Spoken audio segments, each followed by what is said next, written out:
जब वो सर खुजा रहा है, नाक बह रही है, कपड़ा फटा है, जिप खुला हुआ है, बच्चा बोल नहीं पा रहा, क्या मैं उसे कॉपी थमा सकती हूँ?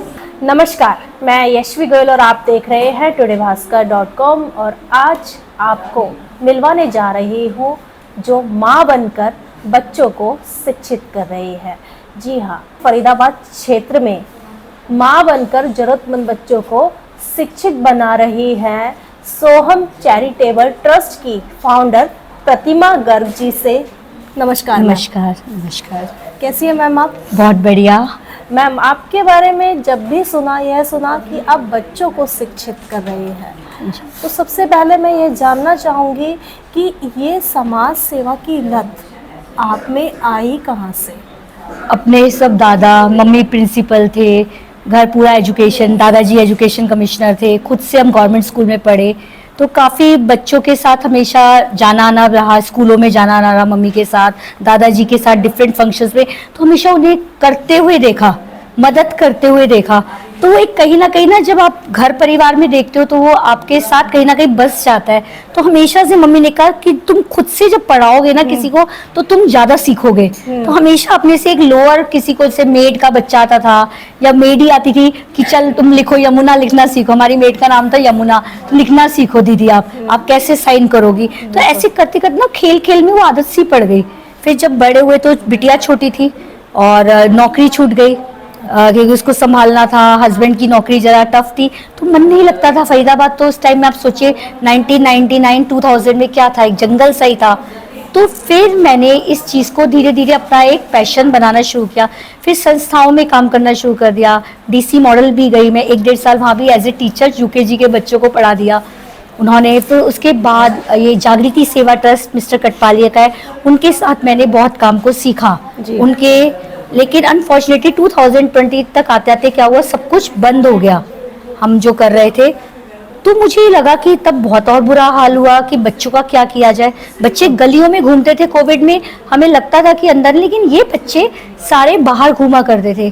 तो ये मधु गुप्ता जी को आप जानते होंगे, प्रोत्साहन की, उन्होंने मुझे फ़ोन किया कि प्रतिमा तू इतना शिक्षा करती है, चल मैं तेरे को ना एक बच्चे इकट्ठे करके देती हूँ, तो वहाँ मेरे सांझा पार्क में आके ना, सद्भावना पार्क सॉरी, जो उनके घर के सामने है, तुम ना वहाँ आके बच्चों को पढ़ाओ, शुरू करो और मैं तुम्हें सपोर्ट करूँगी, मैं दे जाया करूँगी कुछ कुछ।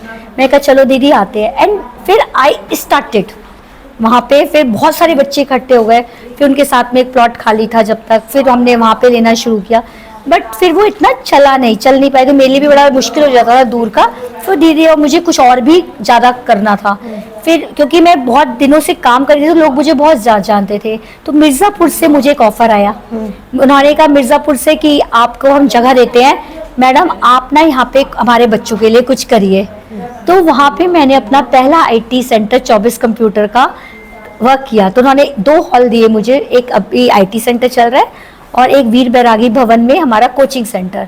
तो 3 हॉल थे, तो पहले 2 दिए। अब उन्होंने पिछले साल मई में 1 मई से मैंने सिलाई सेंटर डाला है इसका सिंगर के साथ। सोहम चैरिटेबल ट्रस्ट के अंडर आप कितनी, जो आप बता रहे हैं यहाँ पर कोचिंग, कितनी कोचिंग चलाते हैं? इसमें अभी मेरे जो 3 कोचिंग सेंटर राइट नाउ हमारे वर्किंग में है, सेक्टर 9 में, सेक्टर 15 में और एक मिर्जापुर विलेज में। ये कोचिंग सेंटर है। IT सेंटर अभी 1 है, सिलाई सेंटर 2 है। एक बिल्कुल इंडिपेंडेंट है और एक में सोहम ने मशीनें इन्वेस्ट करी और वो हमने लॉयंस क्लब पलवल को देके, उनके मतलब एम्पावर्ड बाय सोहम है और वो चल रहे। तो कल ही मैं 20 लड़कियों का पहला बैच वहाँ निकाल कर आए हो। और जो आपके ये 3 सेंटर आप बता रही हैं, तो इसमें आपके कितने बच्चे एजुकेटेड हो? इसमें आप समझ लीजिए, अगर हमारा जब फुल स्विंग पे बैच चलते हैं तो 200 तक बच्चे हो जाते हैं। टीचर्स है नहीं और 200 तक बच्चे हो जाते हैं, तो हम क्वालिटी पे जाने की वजह से वॉलंटियर्स आ जाते हैं या तो, लेकिन पेड टीचर्स मेरे पास ज़्यादा नहीं है। पेड टीचर्स मेरे पास अभी यहाँ पे 1 है, ये 2 वॉलंटियर्स हैं, 3 वॉलंटियर्स और 3 टीचर्स मेरे मिर्ज़ापुर में है।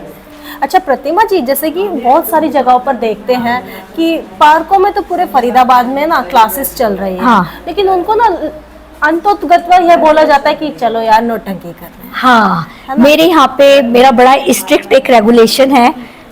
जिस वक्त पढ़ाई हो रही होती है, आप तो बीइंग एक इंटरव्यू के लिए आए हैं, जिस वक्त मेरी पढ़ाई हो रही होती है ना, 1.5 घंटा, वो मेरे लिए 1.5 घंटा केवल इन बच्चों के लिए होता है सुबह का, और 1.5 घंटा शाम का। उसमें मैं किसी को एंटरटेन नहीं करती। तो आप अपने सेंटर में कहाँ कहाँ से बच्चों को अप्रोच करती हैं? मेरा जहाँ तक, जब मैंने इन्हें इकट्ठा करना शुरू किया था तो मैं कार लेके निकल जाती थी। फिर जो इतनी मेड्स हैं, धोबी हैं, देखो इन्हीं बच्चों को हम ले जा सकते हैं। अगर मैं सच में, अगर मैंने स्लम में भी काम किया, ये सेक्टर 8 का पीछे का स्लम है सरोतिया, मैंने वहां पे भी जाके पढ़ाया। सबसे पहले तो मैंने उनके बालों की जुएं निकाली हैं, बिलीव मी। जब मेरी बेटी मेरे साथ थी, मेरी बेटी को अभी जस्ट बेबी हुआ है, तो वो 1 साल से अभी नहीं अप्रोचेबल है, लेकिन हम दोनों ने कहा हम इन्हें क्या पढ़ाएंगे जब वो सर खुजा रहा है, नाक बह रही है, कपड़ा फटा है, जिप खुला हुआ है, बच्चा बोल नहीं पा रहा। क्या मैं उसे कॉपी थमा सकती हूँ? बिल्कुल। क्या मैं पेंसिल थमा सकती हूँ उसको? पहले तो उसे बैठना ही सिखाना पड़ेगा। उसे ये नहीं पता कि बिहेव कैसे करते हैं। They are worse than an animal that time when we go. आपको पता नहीं हमें कैसे कैसे, मतलब मैं एक दिन तो हॉस्पिटलाइज भी हुई हूँ सर्वोदया में, कि जब मैं गई थी तो मेरा आंख इतना सूज गया था, वहाँ पे ऐसे कीड़े ने काट लिया था। हमने ऐसी स्थिति में काम किया। तो जब मैंने वहाँ पढ़ाना शुरू किया तो एक एबल चैरिटीज हिम्मत नहीं खत्म हुई फिर उसके बाद? हिम्मत नहीं, रोई भी बहुत थी। मैं सच बताऊं, बहुत डर गई थी जब बच्चों का अटैक भी हुआ था, मेरी कार भी डैमेज हुई थी, क्योंकि लेकिन उन बच्चों की गलती नहीं है ना। वहाँ की जो मदर्स हैं, जहाँ वो उनकी मम्मियाँ, वही ऐसे माहौल में पली बड़ी है ना। आप हाल देखो, उनमें से आज 6 लड़कियां मेरे सिलाई स्कूल में आ रही हैं। तो स्लम में जाने का क्या फायदा हुआ? उनमें से मैंने कुछ हीरे चुन लिए। एजुकेशन के साथ साथ बच्चों को और क्या क्या सुविधाएं देती है? इसमें बच्चों को, जैसे अभी आप देख रहे थे सारे कार्टन्स रखे हैं, सारे स्टेशनरी उनको प्रोवाइड करना, क्योंकि आजकल स्टेशनरी की एक कॉपी ही 60 रुपए की आती है। पेंसिल 2 से 3 दिन चलती है, आज पेंसिल भी एक 5 रुपए की जा चुकी है। आप अगर कॉस्टिंग करेंगे तो बच्चों के ऊपर एक, ये पेरेंट्स के ऊपर एक एक्स्ट्रा बर्डन है, एक्स्ट्रा बुक्स देना। और मैं वे ऑफ लाइफ से भी कनेक्टेड हूँ, एक एनजीओ है प्रियंका जी की, जिसमें मैं उनसे किताबें भी लेती हूँ, उनको दे भी आती हूँ जो इकट्ठी होती हैं, और ले भी आती हूँ उनसे। तो इस तरीके से बच्चों को बेस्ट बुक्स प्रोवाइड करनी, ग्रामर हो गया, जो भी एक्स्ट्रा होती है, कलर्स देने, उनका आर्ट जो उनमें टैलेंट है। जैसे एक बच्ची मेरी फ्रेंड की यहाँ फर्दर हाई आर्ट सीखने जा रही है, डांस के लिए, जैसे राधा मैम है, म्यूजिक के लिए बच्चों को भेजा मैंने। अब डांस के टीचर की तलाश है। तो मैंने फरीदाबाद मॉम करके, मतलब लोग को निकालना, ढूंढना कि वो क्या सेवा दे सकते हैं, क्योंकि रजिस्टर्ड ट्रस्ट है। तो यहाँ पे कॉलेज के बच्चे अप्रोच करते हैं फॉर देयर सर्टिफिकेट, तो मैं उनको ऐसे ही सर्टिफिकेट नहीं प्रोवाइड करती। They have to work with me and they are doing it. One girl is there, Vibhu Sharma. She is really helping me a lot, though she is doing MTech from MET, but she come and whenever I require her she comes. तो इस तरीके से होता तो ma'am, है। जब भी NGOs की बात आती है तो सबसे पहले सवाल उठता है कि आप फंड कहाँ से लगाते हैं? उसमें फंड क्या है, जब ये मैंने डिसाइड किया था कि whatever me and my husband has earned in our life, तो हमने उसे 3 पार्ट्स में फ्रेंकली गए डिसाइड करा था। पढ़े लिखे हैं तो हमने कैसे डिसाइड किया कि हमें कैसे बांटना है। एक पार्ट अपने लिए, अपने बुढ़ापे के लिए, एक पार्ट अपने बच्चों के लिए, उनकी अभी, क्योंकि मेरा बच्चा एक एजुकेशन अभी ले रहा है, और तीसरा पार्ट मैंने इसके लिए क्रॉस कर दिया। और what ever I earn through my astrology, through, अभी मुझे साइकिलिंग में फर्स्ट रैंक मिला, उसमें मुझे 50,000 रुपीज़ मिलने वाले, तो वो कोई भी पैसा जो मुझे इस तरीके से मिलता है वो मैं खर्च नहीं करती। और because I am from BITS Pilani, मेरे बहुत सारे मेरे batchmates, they really appreciate my work and they time to time, जो बिग अमाउंट्स होते हैं, मुझे कोई बड़ा प्रोजेक्ट डालना होता है तो दे गिव मी। और छोटी मोटी तो किसी ने गुड़ चने के लिए पैसे दे दिए, किसी ने फ्रूट्स के लिए दिए, किसी ने अपना बर्थडे में आके कुछ बांट गया, तो वो तो छोटा मोटा हेल्प तो लोग करते ही रहते हैं। हाँ जी जी। और मैं बहुत ज़्यादा प्रोजेक्ट बना के, एक एक चीज़ मेरी डायरी में लिख के, मैं उसको बहुत दांत में, जैसे कहते हैं बनिए है, तो किस तरीके से पैसे को खर्च करना चाहिए हमें सिखाया गया है। It's in our blood. तो मैं शायद, जो लोग 5 लाख में काम करते होंगे ना, वो मेरा 2 में ही हो जाता होगा। मैम, इसी के साथ मैं पूछना चाहूँगी कि ऐसा कोई प्रोजेक्ट जो आप आगामी समय में खोलना चाहती हो? मैं आगामी समय में, जो मेरे पास अभी आया है, हमारे पास स्पेस भी है, मेरे मिर्ज़ापुर में अभी एक रूम खाली पड़ा है, मैं वहाँ के लिए एक डांस एकेडमी खोलना चाहती हूँ, एक योगा टीचर, जिससे कि बच्चे थोड़ी और अलग चीज़ें भी करें। हर वक्त हम पढ़ाई नहीं कर सकते, इन बच्चों को भी कुछ एंटरटेनमेंट चाहिए। कुछ ऐसे फ्रेजेस भी आते होंगे आपके सामने कि आप बच्चों को समझाती होंगी, उनकी मदर्स को समझाती होंगी कि हमारे पास बच्चों को पढ़ने भेजिए, तो लेकिन वो मना करते होंगे।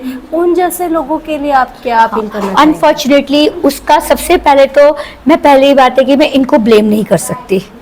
ब्लेम करूंगी मैं अपने ही समाज को, अपने ही जैसे लोगों को, जो हम बाहर तो दिखा रहे कि हम बहुत बड़े समाज सेवी हैं, लेकिन अपने ही घरों में फैमिली तो रखी हुई है, माँ बाप तो काम कर ही रहे हैं, लेकिन जब कोई त्योहार आता है, घर में उनके फंक्शन होते हैं, उन बच्चों को भी काम पे लगा लेते हैं अपने घर पे, एंड दे डिप्राइव, मतलब एक एजुकेशन को, उनके बच्चों की छुट्टी नहीं होनी चाहिए एक भी, लेकिन उन बच्चों की छुट्टी हो जाए उनको भी घिस देते हैं काम में, पंखे सा, मतलब घर कैसे, आप जाइए, आप स्टिंग ऑपरेशंस करिए। बहुत सारे दोस्त मेरे इसी बात को लेके नाराज भी हो गए, छूट भी गए, लेकिन परवाह नहीं है। इसी तरह की और खबरें जानने के लिए आप जुड़े रहिए todayvaskar.com के साथ। बहुत बहुत thank you ma'am Thank you. हमसे बात करने के लिए। थैंक